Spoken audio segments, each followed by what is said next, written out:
Вітаю, друзі! Коли я казав, що Володимир Зеленський живе виборами і переобранням та готується до виборів саме в цьому році, то спостерігав сумніви в такому сценарії і чув слова про загрози для України через подібний сценарій. Так, але коли такі дрібниці, як загрози для України, турбували Володимира Зеленського, який відмовлявся готувати країну до повномасштабки і казав, що ми можемо збільшити армію в 2-3 рази, але тоді зможемо будувати дороги. Так от, злі язики з Банкової переконували мене, що Офіс президента почав підготовку до виборів ще в минулому році. І ніхто не хотів вірити про це. До речі, це не перший випадок. Тепер про те, що Банкові готовлять сценарій проведення у травні 26-го року виборів президента та всеукраїнський референдум, пише Financial Times.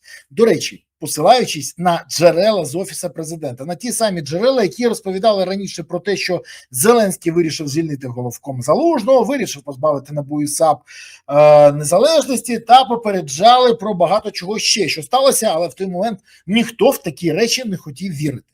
Тому давайте зараз по пунктах, бо це важливо. В Офісі президента реально готуються до виборів. Але давайте чесно скажемо, готуються до виборів з квітня 22-го року. Як тільки була звільнена Київщина, в Офісі провели перше соцопитування, тоді показали це соцопитування, що у Залужного є свій рейтинг. Це дуже викликало велике незадоволення у Зеленського, але вони почали готуватися. Чи будуть на Банковій підтверджувати це, що вони зараз готуються до виборів? Ні, не будуть. Більше того, будуть казати, все це не так. Якщо хтось вже забув, то навіть повідомивши особисто Зеленський, коли повідомив Залужному, що його звільняють, далі Зеленський випускає в публічний простір свого прес-секретаря Нікіфорова, який збрехав, сказавши, що ніхто Залужного не звільняє, а вже за тиждень вийшов офіційний указ. Забули? Нагадую. Далі. Зеленський, його Шобла з Єрмаком, Міндічем, Бакановим, Шафіровим та іншими членами цього організованого злочинного угруповання добре розуміють, що буде з ними та їх активами, які вони набули після того, як стали владою, у разі втрати цієї самої влади. І тому підуть на все, щоб утримати владу в своїх спітнілих клептократично-корупційних долонях. Всі соцопитування, і от на цьому треба особливо сконцентруватися, показують, що попри дике бажання перемогти, Зеленський програє всім фаворитам. Залужний. Якщо Залужний не йде, Буданов. Якщо Буданов не йде, Білецький. Якщо Білецький не йде, всі, хто йдуть проти Зеленського, у другому турі виграють в нього через його антирейтинг. Більше того, Зеленський це знає, його це вибішує, але розуміння, що його чекає в разі програшу, мотивує його йти на все, йти ва-банк. Тому в нього є лише два варіанти перемоги: або електронне голосування, або швидкі вибори. В першому варіанті можна буде намалювати собі 146%, а в другому перевага буде у тому, що всі інші банально не встигнуть підготуватися, розженути штаби, мережу, і тому цей часовий лаг дає можливість Зеленському хоч якось сподіватися просто виграти в часі. Тим більше, що на боці влади будуть адмінресурс, силові структури та гроші, які наміндічили та забаканили раніше. Всі, ще раз кажу, всі наші партнери ультимативно проти електронного голосування. Навіть французи сказали Зеленському, що ні в якому разі не підтримують голосування у Дії. Тому хрест ставиться на цій історії і починається гратися в іншу, в швидкі вибори. У Зеленського залишається тоді хоч якісь примарні шанси на створення собі перемоги. Ще є гра в те, що когось не зареєструють. До речі, дуже небезпечна гра особисто для Зеленського. Всі рішення, які потрібно буде прийняти, хочуть дуже швидко проштовхнути через слуг та колишніх членів ОПЗЖ. Когось промотивують, когось залякають справами, комусь запропонують перспективи і похід на вибори. Арахамія впевнений, що може впоратися, і каже, що я ж довів, що можу навіть без Єрмака. Тому тут нічого дивного. Далі, відсутність підписаних угод нікого в Офісі президента не засмучує. Я вже казав, що Зеленський брав на себе кулуарні зобов'язання по виходу з Донбасу, але шукає варіанти, як би зберегти обличчя.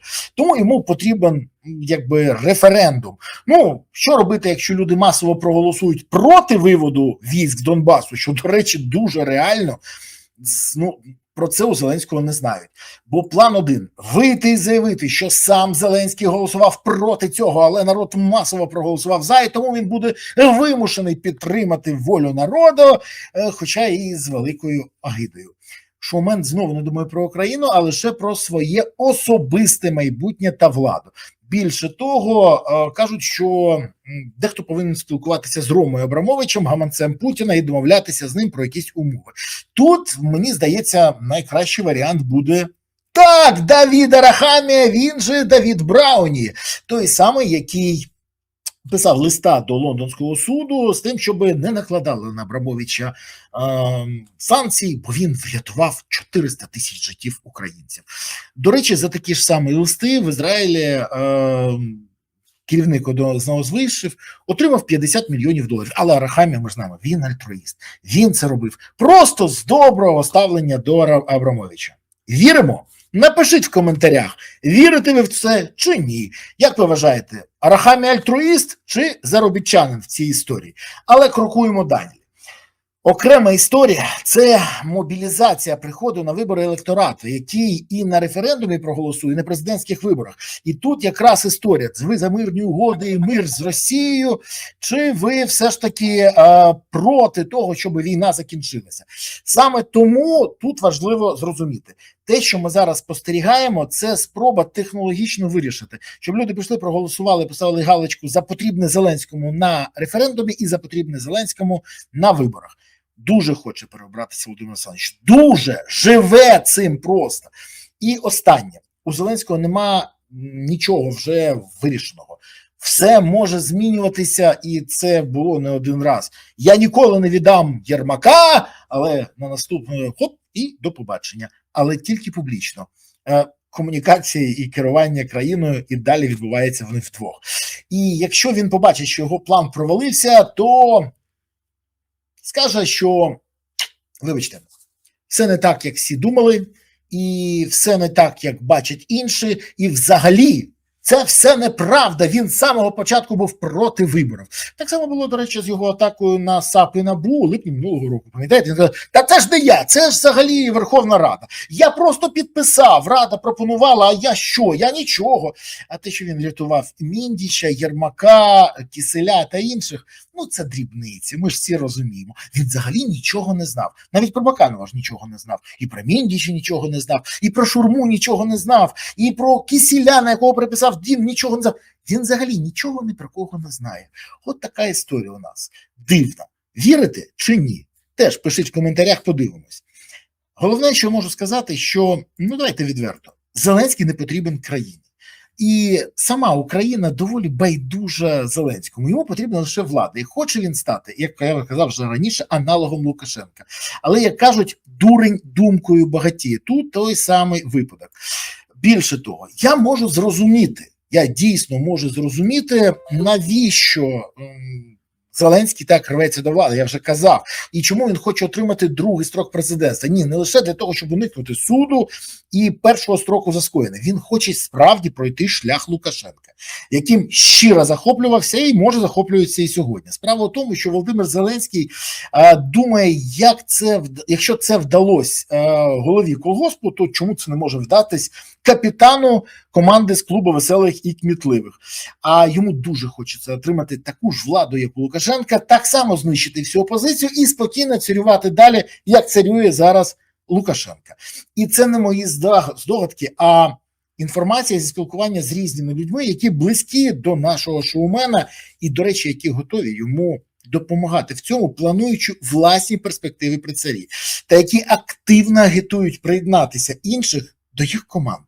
Бо добре розуміють, що самостійно вони в цей сценарій не реалізують, і їм це не вдасться. Але я не можу зрозуміти головне. Ну нафіга Україні Зеленський та вся ця школа шобло-пристосуванців? З ними ж ніяких перспектив для країни і громадян я не бачу. А ви як вважаєте? Напишіть про це в коментарях. І останнє. Financial Times написало те, про що на Банковій сьогодні активно говорять. Чи це 100% гарантія того, що це запущений сценарій? Ні. Ще раз кажу, вже завтра можуть все переграти, бо нічого стабільного що у мене немає. Але те, що це план номер 1 сьогодні для Зеленського і його оточення, оце 100%.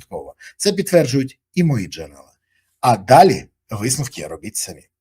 Тож, уважно слідкуйте за тим, що буде далі, буду про це інформувати, і не забувайте підписуватись, щоб першими отримувати всю інформацію. Ставте вподобайки, так ви допомагаєте каналу. Поширте відео, щоб інші знали, і прокоментуйте, що ви думаєте з цього приводу і звідки ви дивитесь. Але головне, підтримайте ЗСУ, допомагайте ЗСУ, донатьте на ЗСУ, приєднуйтесь до ЗСУ. Бо ЗСУ – це єдина сила, яка справді може врятувати Україну і є запорукою того, що у України є майбутнє. Є ЗСУ, є майбутнє. Нема ЗСУ, нема не лише майбутнього. України не буде. Тому гуртуємося всі навколо інтересів і потреб ЗСУ. І от тоді справді все буде Україна. Дякую, що дивились. Па-па.